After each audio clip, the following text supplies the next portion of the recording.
What's going on, guys? Bart here with Tully Television, and today we're going to be getting into a movie review. But before we get into all that, I want to thank all of you for stopping by, liking, commenting, sharing, all that beautiful YouTube stuff. Is today the day that we earn that subscription? I truly hope so. You hit that red subscribe bar down below. Let's smash that like button. Even hit that bell notification. All these little simple clicks of a button is a simple act, but goes a long way for us here with the algorithm and all that. Definitely am trying to build one of the most awesome, dopest communities that YouTube will ever see here at Tully Television. But let's get into it. The Tomorrow War. Written by Zach Dean, directed by Chris McKay, starring Chris Pratt, or Chris P. Rat. Chris P. Rat? As Dan Forrester. Yvonne okay, I'm going to probably mispronounce this last name, and it's totally unintentional. No disrespect here. Yvonne Strahovski as Colonel Murray Forrester, J.K. Simmons as James Forrester, Betty Gilpin as Emmy Forrester, Sam Richardson as Charlie, Edwin Hodge as Dorian. This came out in 2021. The premise of this movie is that Chris Pratt's character, Dan Forrester, is a former veteran and current high school science teacher. He's very much a science nerd. He loves science. He's trying to get this private sector job. He's living a pretty snazzy life. It's around Christmas time, and we start off with him and his wife having a Christmas party at their home. We get into a little bit of their life with, the interview he's scared of, not scared of, but worried about. They have a little daughter. We also get clues of Dan and his father not getting along when he sees that there's a Christmas card sent to his daughter by his own father. There seems to be a rift there because he throws out the Christmas card and doesn't want his daughter to have a relationship with the grandfather. We learn why later on in the movie, but we also see him finally getting the call from this job that he was anxiously hoping to get, and they told him that they wound up going with somebody else for the job, and disappoints him a little bit.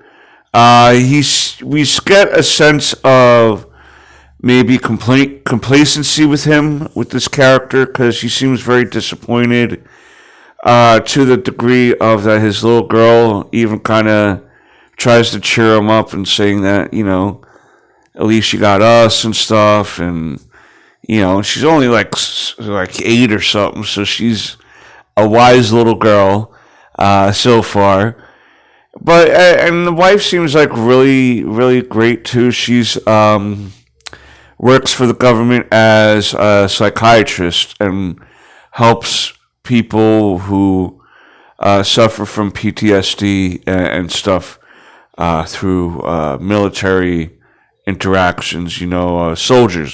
Soldiers who lose limbs and these type of psychological scars that happen, physical scars in war. It's yes, you can have PTSD without being in a war, but I feel like not that anyone's suffering is worse than the others, because I do suffer from PTSD myself. Due to abuse I suffered as a child, physical abuse and other types of abuse. So I understand about having PTSD with certain things. I grew up in a very, very dysfunctional home. But I feel like war is I feel like a dysfunctional family is a little bit more relatable than to and having PTSD of that and then having PTSD of war. Like, you can only imagine what it's like being in war until you are in a war. I don't think that, I mean, I'm sure that movies and television shows show a good depiction of it, or try to be as accurate as possible how these things were and how these things looked to the people, Saving Private Ryan, when they were storming Normandy Beach at the beginning, according to, backstage trivia and stuff like that, they, talked to World War II veterans that stormed that beach, American veterans, like other type of soldiers that went there, and that's what helped create the realism, the shell shock. They used to kind of call it shell shock back in the day, where if you see consistently your friends and your sergeant and your superior officers losing arms, losing legs, shrapnel in their face, grenades blowing up and taking out their eyes and stuff like that, it's going to mess with you. Even if you become numb to it after a while, that is still a problem, because we're really not supposed to be numb to such horrific violence like that. We're supposed to kind of live in a peaceful way. But I'm digressing from this. I'm just telling you kind of what the wife's job was at the time of this movie. As they're watching some sort of soccer game at this Christmas party in the house, and there's like tons of people there. Everyone's everywhere. And some are gathering watching the soccer game that's on. And then all of a sudden there seems to be an electrical disturbance, and there winds up being this portal that opens, and a handful of soldiers come out. And they explain how they are from 30 years into the future, and they came back to help prevent the war that's happening in their timeline, and they're here to recruit people. They're just basically here to recruit people, because the population of the Earth at their time is like less than 500,000 worldwide. They're being attacked by these creatures called the White Spikes, which kind of looks similar to the Demogorgon in Stranger Things. At least their tail looks like the face of the Demogorgon. It's a pretty good-looking creature from outer space. The CGI in this was really decent. I thought it was really good. This movie was put together really well visually. And I also think that the story was unique enough to change up to make it feel like it's a little fresher, right? We're not dealing with the time travelers initially coming back in time and dealing with them. We're dealing with the present day people, our window into the shock and awe of getting this news, right along with the rest of the world. And this basically turns the world upside down. There's looting, there's rioting, people are scared, people are worried, and no one knows how these aliens got to Earth. They just wound up showing up one day in Russia and started attacking people for a food source, and to also propagate their own species. The queen is it's like a queen bee type of thing. All the other white spikes work to keep her surviving. The reason why they're called white spikes also is because they have these tendrils that come out and shoot these like long spear like daggers, I guess, or like think of it just as a bone spike or something like that. Just a long sliver of really sharp material that they form and shoot out like a bullet out of their tendrils and kill you pretty instantaneously. And if they don't hit you with that, they can basically just claw you to, rip you apart and eat you. So these white spikes are really dangerous aliens. So there's a draft, and everyone who gets drafted has to go into the future for a week and help fight the good fight. And unfortunately, Dan here, Chris Pratt's character, gets called in to do the draft. He tries to go to his father to dismantle the arm piece that they put into his arm. So him and the wife, because the wife convinced him to run away with the daughter. She didn't want him going because she's talking to people that have been there, and she knows that the survival rate is 30%. You have a 30% chance of, if you go into this scenario, that you have a 3 out of 10 times you will come out alive. The 7 out of 10 times you're done. Not very good odds. For taking your life into your hands, or the government making you put your life at risk.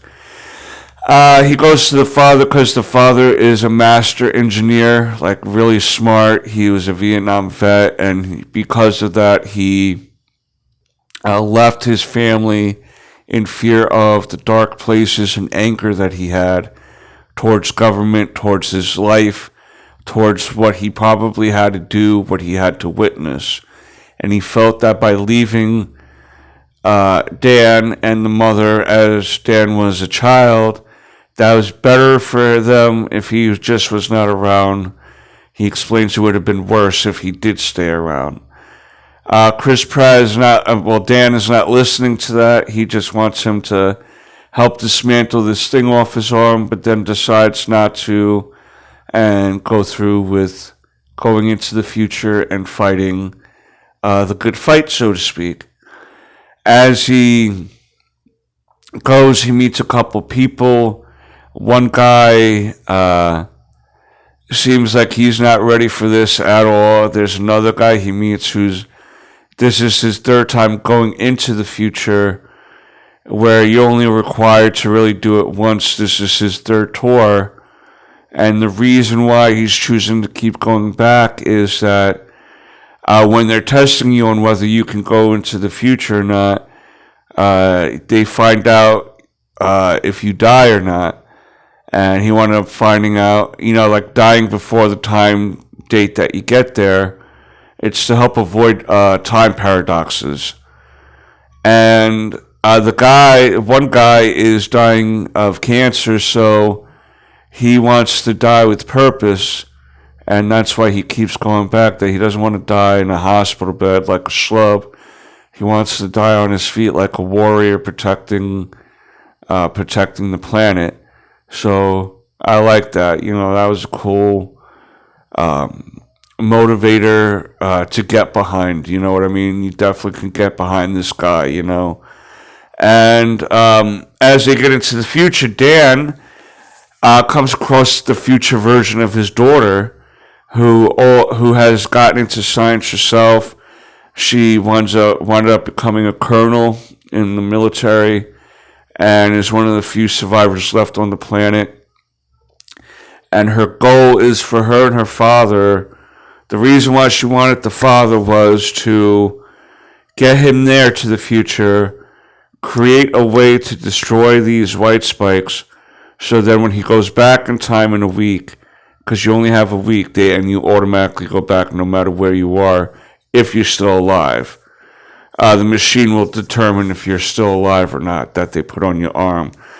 And she wants him to bring back the biological weapon to then, when they start showing up, boom, you mass produce it, kill them, bada boom, bada bing, you avoid this thing. But no one really knows where they came from. There's no satellite imaging of asteroids or meteoroids or any type of debris falling from the Earth. One day they were just here, and they seem to have originated from Russia.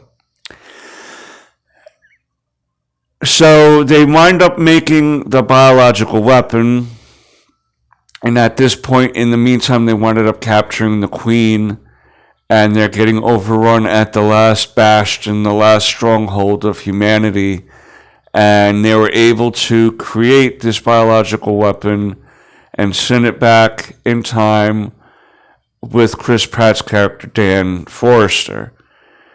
He talks to the people that initially came from the future that now are stuck there and explained what happened.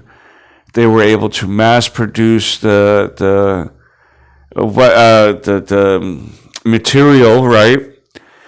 And the government is rejecting their premise to want to go, because they ended up finding out through a student of Dan's at high school who was a volcano expert that where that ship is, and what they're going to try to do is go to this ship before it becomes thawed out to kill all the aliens then and there before any of this starts. And he asks his father for help, and he agrees, and they begin their path to recovering their relationship by the end of this movie. J.K. Simmons is a badass. I love him.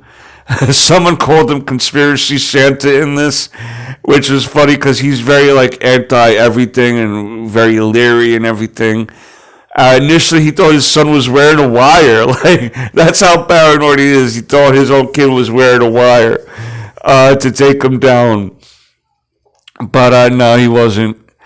So basically, it comes down to Dan Forrester, his father, J.K. Simmons' character, and the friend Charlie, and it's just those three left, and they were able to defeat the Queen Mother, right? And the man who was passing away from cancer, he was the one that took out the whole ship and everyone except for the Queen Mother, because she escaped before it blew up. So he did die as a hero by destroying 99.9% of them and the mothership. Now it's only up to Chris Pratt and the father to take out the Queen Mother. And they wound up doing it with the biological weapon that his daughter and him created together, saving the day. And the last scene is him and the father going back home, right, and allowing the grandfather to be united with him again, and to introduce him to the granddaughter and the wife, and give, he learns it's okay to get a second chance at something that maybe didn't start off on the greatest foot. And the reason why he started giving his father a second chance even more was that he found out from the daughter in the future that he left his family, and the whole point of why he was mad at the father was because the father left, and then realizing to hear how he was like that, he must have realized, man, there must have been something that was really going on with me to make me feel that way.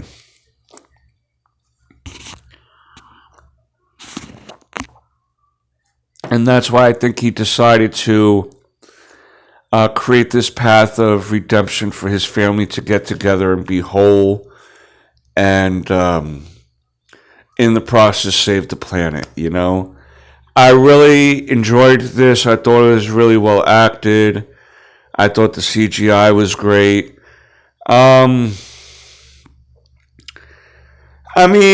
Listen, nothing's perfect, I'm sure.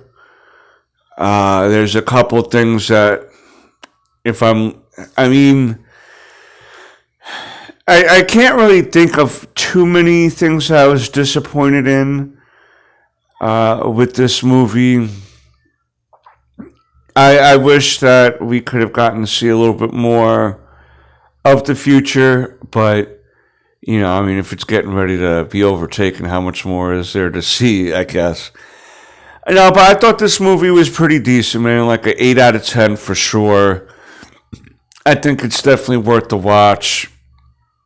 I know not many people like Chris Pratt for some reason. And to be honest with you, I try not to get into the personal lives of these people too much because we don't really know what they go through. We don't know them and they don't know us. The whole parasocial relationships can be pretty weird when it comes to these things because we feel like we know these people because we see them so much on the screen or over the radio or this or that, but we really don't know them or what they're going through, and they don't definitely know what we're going through or what we're about. I do try to stay away from personal lives of people if it's unless you're really getting nuts and stuff like that, like an Ezra Miller. Unless you're like an Ezra Miller, then maybe I'll pass a comment or judgment on those type of things. But if it's about like he left his wife and this and that, it's that's their relationship, man. We don't know what's going on with that or with his personal relationships like that. So it's not right to judge him on that or to judge him on religion, because if he was to judge other people based on something, people blow their brains out of their ears or something. I don't know. But it's okay for those people to judge others they don't like. I always think that it's funny as heck. But I'm digressing. I think that The Tomorrow War is a great movie to catch. I believe they are making a sequel, but that's probably in production or still in the mulling over stages, writing the script and all that. But yeah, go check this movie out. I think you'll like it. Action-packed, good CGI, decent acting all around. I think you'll have a fun time with this movie. Let me know what you think down below, though, about it, if you've seen it. And until next time, peace, knuckles.